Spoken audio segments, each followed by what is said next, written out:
So hi everyone, good afternoon and welcome back to my another video. तो friends, अभी दोपहर के 3 बजे हैं और आज एक कमेंट्स पे वीडियो बना रही हूँ। बहुत दिन बाद कमेंट्स पिक करना मैं बीच में बंद कर दी थी, बट कुछ कमेंट्स ऐसे आ जाते हैं जिन्हें इग्नोर नहीं किया जा सकता, क्योंकि कोई भी एस्पिरेंट आता है तो कमेंट सेक्शन तो जरूर चेक करता है और कमेंट सेक्शन से उसकी मेंटालिटी चेंज होती है।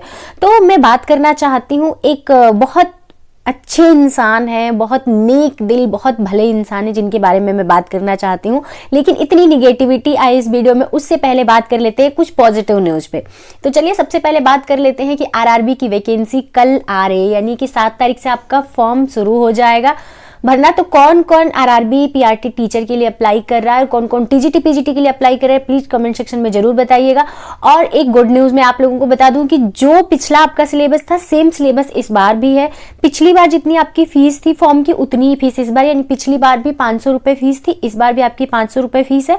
और पिछली बार जो सिलेबस था, जो मैंने वीडियो में शेयर कर रखा है सिलेबस, वापस से कोई एक सेपरेट वीडियो बना दूंगी जिसमें पूरे पीआरटी से रिलेटेड हम लोग डिस्कस करेंगे कि क्या पढ़ना है, कितना पढ़ना है, सिलेबस में क्या क्या पूछा है। जब सिलेबस का प्रिंट आउट मैं लेके आऊंगी तब उसकी प्रॉपर एक वीडियो दूंगी आप लोगों को सिलेबस के साथ, तब जाके अच्छे से समझ आएगा। वर्बली मैंने बता रखा है कि सिलेबस क्या है, कितने नंबर का है, कितना क्वेश्चन कहाँ से बनेगा, वो सब कुछ मैंने डिस्कस कर रखा है। तो वापस से उसी चीज को रिपीट नहीं करेंगे, आप लोगों का टाइम बिल्कुल भी वेस्ट नहीं करेंगे, क्योंकि मेरा इंटेंशन ये बिल्कुल भी नहीं होता है। नो डाउट कोई भी काम इंसान करता है पैसे कमाने के लिए करता है, लेकिन आप लोगों का अहित चाह के कोई पैसा नहीं कमा सकता, ये मुझे पता है। तो वो काम मैं कभी नहीं करूंगी। तो चलिए आ जाते हैं आप कमेंट सेक्शन पे। तो फ्रेंड्स, आप लोगों को याद होगा 2 वीडियो मैंने शेयर किया था, जो छात्र नेता हैं, जो उनकी कार्यशैली थी, उस पर मैंने क्वेश्चन मार्क लगाया था। और आज भी उस पॉइंट पे मैं वहीं हूं जहां मैं तब थी। तब मेरा जो माइंडसेट था वही माइंडसेट आज भी है। मुझे उस चीज को लेके कोई रिग्रेट नहीं है कि मैंने कुछ गलत बोला, क्योंकि मैं बहुत सोच समझ के बोलती हूँ। ना तो मुझे अभी ना तो फ्यूचर में मुझे नेतागिरी करनी नहीं है। मैं एक एस्पिरेंट हूं और मुझे चाहिए गवर्नमेंट जॉब, उसके लिए मैं दिन रात एक कर रही हूं। तो मुझे किसी के ऊपर बेफजूल टिक्का टिप्पणी करने का कोई भी शौक नहीं है, और ना ही मैंने उन वीडियो में किसी का नाम लिया है। फिर बुरा क्यों लग गया? एक कहावत तो आप लोगों ने सुनी होगी ना, चोर की दाढ़ी में तिनका। कुछ ऐसे लोग ही आ गए उस वीडियो पे कमेंट किए, चलो ठीक है, वो वीडियो मैंने बनाई थी उस पे आपने कमेंट किया, लेकिन अब सुपर टेट से रिलेटेड अगर वीडियो में बना रही हूँ तो फिर क्यों टारगेट कर रहे हो? उसमें तो मैंने किसी का नाम नहीं लिया है। मैं एस्पिरेंट्स को वेकअप कॉल दे रही थी कि आप लोग तैयार हो जाओ, पढ़ो, क्योंकि वैकेंसी आ रही है। फिर आपको इतना बुरा क्यों लग गया? आप कहते हो कि तुम डिफेम करती हो। डिफेम तो आप लोग करते हो, जो आप लोगों को बात तक करने के सलीके नहीं है, आप लोगों को जवाब देना नहीं आता, सिर्फ सवाल करना आता है। ये नेताओं की पहचान होती है साहब, ये पहचान नहीं होती। मैं तो प्रॉपर वीडियो बना के आपको आपका रिप्लाई कर रही हूँ। तो चलिए आ जाते हैं आपके कमेंट सेक्शन पे, देखते हैं कितने बुद्धिजीवी प्राणी हैं आप लोग जो ऐसे ऐसे कमेंट आके करते हैं। तो ये है वो सुपर टेट से रिलेटेड वीडियो जो मैंने वेकअप कॉल के लिए वीडियो बनाया था। उस पे आता है, राहुल नाम के लड़के का कमेंट है, अब ये रजाई में बैठ के ज्ञान देगी।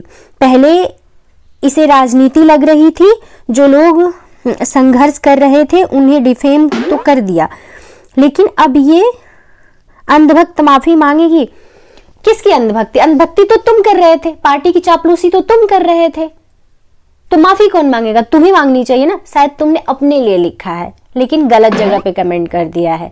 ये तुम्हारे दिमाग का फितूर है जो निकल के आ ही गया। कहते हैं ना, चोर चाहे जितना सातिर हो, कुछ ना कुछ सुराग छोड़ के ही जाता है। चलो, और रही बात मेरी रजाई में बैठ के वीडियो बनाने से, तो कम से कम मैं राजनीति तो नहीं कर रही हूँ। बच्चों को वहां बुला के इकट्ठा करके उनका टाइम तो नहीं वेस्ट कर रही हूँ ना। उस भीड़ का हिस्सा मैं भी थी। सोच समझ के तुम्हें बोलना था। चैनल पे जाते, थोड़ा सा सर्च करते, देखते कि क्या उस भीड़ का हिस्सा मैं थी या नहीं थी। अगर उस भीड़ का हिस्सा मैं थी तो बोलना मेरा अधिकार है, मैं बोलूंगी। अब तुम्हें बुरा लगता है तो मैं क्या करूं? एक लाइन फिट बैठती है, चोर की दाढ़ी में तिनका। भाई तुमने खुद की दाढ़ी खुजा ली, हाँ शायद मैं ही चोर हूं।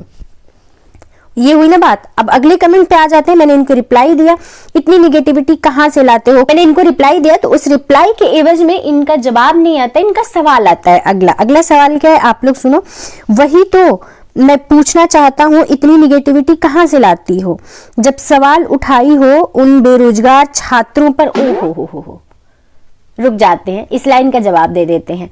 बेरोजगार छात्रों पर, जब बेरोजगार छात्रों का तमाशा बना रहे थे बुला के तुम सब, तब तुम लोगों को नहीं समझ में आ रहा था बेरोजगार छात्रों के हित की लड़ाई कैसी लड़ी जाती है? वो यूपीपीएससी के छात्रों से सीखो, अभी सीखो, बहुत बच्चे हो, सीखना अभी बहुत बाकी है, थोड़ा सीखो।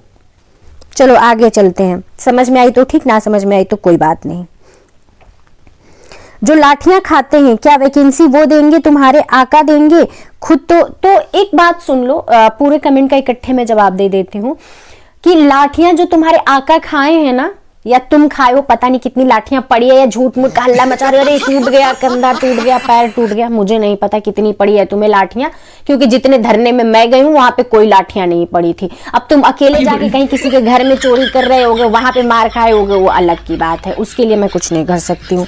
चलो उसके बाद मैंने लिखा सेम ऑन यू, क्योंकि उन्होंने बहुत सारे लिखा है, यहाँ पे कमेंट्स में ऐड कर दे रहा हूँ, आप लोग चेक कर लेना। उसके बाद का कमेंट भाई साहब ने डिलीट कर दिया है, उसके बाद लेकिन मैंने स्क्रीनशॉट ले लिया है, मैंने यहाँ पे लगाया। इनको मेरी मेंटालिटी बहुत चीप लगती है, तो मैं किसी का अहित नहीं करती हूँ, किसी छात्र को मैं बरगलाती नहीं हूँ, किसी को का फालतू का टाइम नहीं वेस्ट करती हूँ, किसी के इमोशन के साथ खेलती नहीं हूँ अपने फायदे के लिए। तो मेरी मेंटालिटी चीप है, मुझे गर्व है ऐसी मेंटालिटी पे कि हाँ मेरी मेंटालिटी चीप है। So thank you so much मुझे कॉम्प्लीमेंट करने के लिए। ये था हमारा जवाब। और रही बात प्राइमरी की वैकेंसी की, तो प्राइमरी की वैकेंसी कोई छात्र नेता नहीं दे रहा है, ना दिला रहा है। इतने दिन से तुम लोग राजनीति कर रहे थे, उसका रिजल्ट क्या आया सामने वो सबको दिख रहा है। बहुत सारे ऐसे छात्र नेता हैं जो बहुत अच्छे से काम कर रहे हैं, जो छात्रों का टाइम नहीं वेस्ट करते हैं। अगर उन्हें कानूनी लड़ाई लड़नी है तो कानूनी लड़ाई लड़ रहे हैं। जिस दिन छात्रों से गुहार लगाते हैं, छात्र वहां पे इकट्ठा होते हैं और वो अपना शांतिपूर्ण तरीके से धरना प्रदर्शन करते हैं। तुम सबकी तरह नेतागिरी नहीं करते। ऐसे बहुत सारे एग्जाम्पल्स हैं, और सबसे बड़ा एग्जाम्पल्स यूपीपीएससी के एस्पिरेंट हैं, जो कैसे धरने का नेतृत्व किया जाता है, किस तरीके से आयोग के सामने अपनी बातें रखी जाती है, और खुले में, क्योंकि जिसके मन में चोर नहीं होता है ना, वो इंसान खुले में बात करता है। वो 4 लोगों के झुंड बना के अंदर बैठ के अधिकारियों से हाथ में हाथ नहीं मिला रहा होता है। तो अपने गिरबान में झांको, दूसरे के ऊपर सवाल उठाने से पहले। मैं एक एस्पिरेंट हूं और मैं अपने हक के लिए बोलती रहूंगी। उसमें तुम अगर डिफेम हो रहे हो, तुम्हारी चोरी पकड़ी जा रही है, तो मैं कुछ नहीं कर सकती। और तब तो मैंने नाम लेके वीडियो नहीं बनाया था, आज तो तुम्हारा नाम चिपका के मैंने वीडियो बनाया है। जो होगा कर लेना, और खुले में बोल रही हूँ, मुझे कोई डर नहीं है, क्योंकि तुमने उकसाया है मुझे ये वीडियो बनाने के लिए। तुम्हारा कमेंट अगर तुम डिलीट भी कर देते हो ना, जैसे एक लास्ट वाला रिप्लाई तुमने डिलीट करा है, तो भी मेरे पास स्क्रीनशॉट पड़ा हुआ है और इस वीडियो में मैं वो चिपका रही हूँ। तो बहुत ज्यादा मुझे हेट फैलाने की कोशिश मत करो, मुझे हेट देने की कोशिश मत करो, क्योंकि मुझे ये सब तुच्छीगिरी से फर्क ही नहीं पड़ता है। ये तुच्छीगिरी ना जाने मैंने कितनी झेल रखी है, तो अब मेरे लिए यूज टू जैसा हो गया। मेरे लिए कोई फर्क ही नहीं पड़ता है कि तुम क्या बोलते हो, तुम क्या कहते हो, क्योंकि 99.9% पब्लिक जो है ना, जो बच्चे यहाँ पे हैं, जो मेरी वाईटी फैमिली है, वो मुझे बहुत प्यार देती है, बहुत सपोर्ट देते हैं बच्चे। तो मत ये निगेटिविटी फैलाओ फालतू के आके यहाँ पे, क्योंकि ना तो मुझे बोलने में झिझक है, ना ही तुम्हारा नाम लेने में मुझे झिझक है, क्योंकि मैं कुछ गलत नहीं कर रही हूँ, मुझे भी पता है। और अपने हक की आवाज उठाने में तुम सब डिफेम हो रहे हो, तुम सब लोगों की नकाब उठ रहे हैं, तो उसमें मैं कुछ नहीं कर सकती। I am sorry. तो चलिए फ्रेंड्स, ये रहा मेरा एक छोटा सा वीडियो, जो कि ऐसे लोगों के लिए था जो लोग ये चाहते हैं कि मैं सुपर टेट से रिलेटेड वीडियोस ना बनाऊं। तो मैं कंटिन्यू वीडियोस बनाती रहूंगी, क्योंकि सुपर टेट एस्पिरेंट हूं, तो अपनी जर्नी में यहाँ पे दिखा रही हूं, तो मैं वीडियो बनाती रहूंगी। जो कुछ होगा अपडेट वो मैं आप लोगों के साथ शेयर करती रहूंगी। जिसको अच्छा लगता है लगे, जिसको बुरा लगता है लगे, जो मुझे सपोर्ट करते हैं उनका दिल से शुक्रिया, जो मुझे क्रिटिसाइज करते हैं करते रहो यार, क्योंकि क्रिटिसाइज नहीं करोगे तो मेरे अंदर हिम्मत कैसे आएगी। अब तुमने देखो ना, क्रिटिसाइज किया तो एक वीडियो बन गई। ऐसे क्रिटिसाइज करते रहो, मैं अपना काम करती रहूंगी। Thank you so much. तो फ्रेंड, आप अगर यूपी टेट, सुपर टेट या फिर सीटेट की तैयारी करते हो तो इस चैनल को सब्सक्राइब कर लीजिएगा। आपकी कोई भी क्वेरी जो तो कमेंट बॉक्स में कमेंट कर दीजिएगा, मैं वहां पर रिप्लाई जरूर कर दूंगी। और आप में से कौन कौन आरआरबी पीआरटी का फॉर्म फिल कर रहा है, प्लीज कमेंट सेक्शन में जरूर बताइएगा। चलिए मिलती हूँ नेक्स्ट वीडियो में अपनी स्टडी रूटीन के साथ। मैं अभी कर रही हूँ 12 आवर्स का स्टडी चैलेंज, आप उसमें पार्टिसिपेट कर रहे हैं या नहीं, कमेंट सेक्शन में जरूर बताइएगा।